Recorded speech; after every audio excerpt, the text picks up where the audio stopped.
This is information you might not need, but we're going to give it to you anyway. So, first up, we got to get into the Real Housewives of Potomac Season 8. It premiered last night. It did. Bravo is wasting no time bringing fans the drama. Let's send things over to producer Chris for details on this. They've got a pretty high bar here, Chris. That is true, but first of all, how dare you? The Celebrity Dish is the segment that we live for here. News you can use.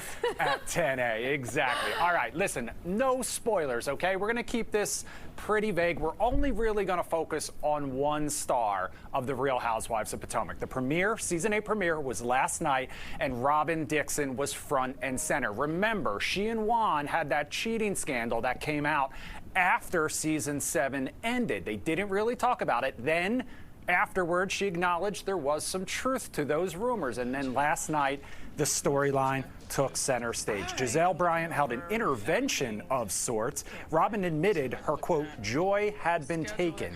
A woman produced a hotel receipt with Juan's name, you may remember, claimed that he paid for her hotel room after she lost her wallet at a casino. The other women, however, didn't seem convinced the situation was so innocent, guys. What do you make of this? I just feel bad. Like it just makes me feel bad. Yeah. I don't like it. You Real She's Housewives been catching a lot of fan? flack. I mean, look, I had to. Disclaimer, I had to start watching this show. Laugh at me now. I have some friends who are watching. You did your know homework. That I literally had to do homework Yes, because I was yes. like, I'm not a big Real Housewife person. Yeah. I lived in Atlanta before this, so of course that was a big deal. Well, you know that one then. But I had to come to Potomac Yeah, because, I mean, a whole new set of characters. But I will say Robin is a standout character. This scandal here seems ridiculous to have to go through as a couple. This season, she certainly is standout because this has taken center stage. Here's what I will say. If it's not true, which a lot of folks are saying, girl, why do you Open believe your this eyes. man, right? If it's not true, this is a bad look. If I were her, I'd just be like, I'm not talking about this, right? Because if you're going to stand by your man, folks are going to criticize you for doing it. If you don't, folks are going to criticize you. But I guess you also get paid to talk about it. I was going to say, So it's a catch-22. Are you on this show because you need like a character development? This is your arc. A lot of people were saying maybe this is it. Is she pivoting to a more premium role? Like, how does this work? Yeah. I mean, I tell you what, if this the more if this drama, the more eyeballs. Yeah, that's how it works. Oh, yeah. That's right. So is this one of the standout series or kind of brands within the Real Housewives? This, I know for, especially a couple of years ago when Monique was on the show, Monique Samuels, I mean, I think they were by far #1 with ratings. So they've done really, really well. That is correct, and we'll probably see where those ratings rank after the Season 8 premiere coming up in the next few days. All right, guys, let's talk about sex. Babe, sorry, I will never do that again. All right, but we are talking sex, and we're talking about Larsa Pippen, another Real Housewife, okay?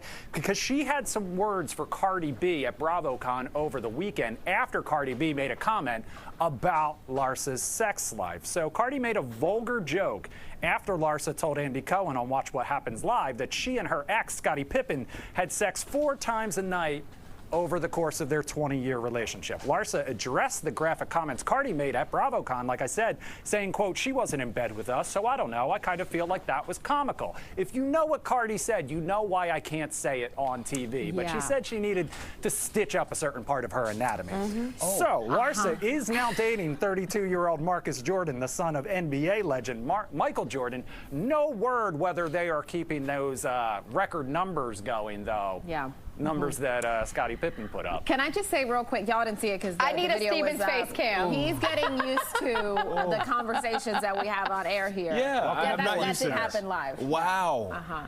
So, by the way, this is what I was referencing at the top of the block when I said information you don't really need. 100%. Yeah. 4 times a night. Did I hear that right? Yeah. You did. 4 times a night for 20 years? For 20 years. Do we believe it? No. Yeah, I mean. I mean, that's the time. Do you believe it?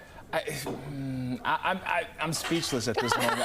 I really don't know what to say. Well, if you're speechless after that one, just wait, because we've got more, okay? Because several bombshells came out during the season premiere, the 7th season of Selling Sunset. But one of the juiciest belonged to Tiesi, okay? The reality star confessed during a group dinner with several castmates that she slept with actor Michael B. Jordan, okay? And listen, she has some A-list partners, if you remember, because she also dated Johnny Manziel, Johnny Football back in the day. She also has a child with Nick Cannon. Right. She says she followed up that revelation, which shocked her castmates, by saying she slept with all of her favorites, but then said she was just kidding. She also, like I mentioned, famously married to NFL player Johnny Manziel for 1 year before they divorced.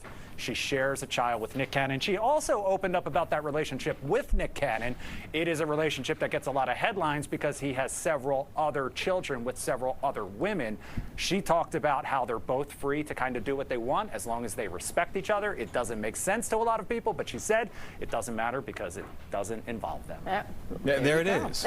Well, her storyline on this show has a lot to do with who she's sleeping with. She, like, at the end of the day, is actually a good, like, real estate agent, which is interesting because she has all these connections with celebrities who are buying multi-million-dollar homes.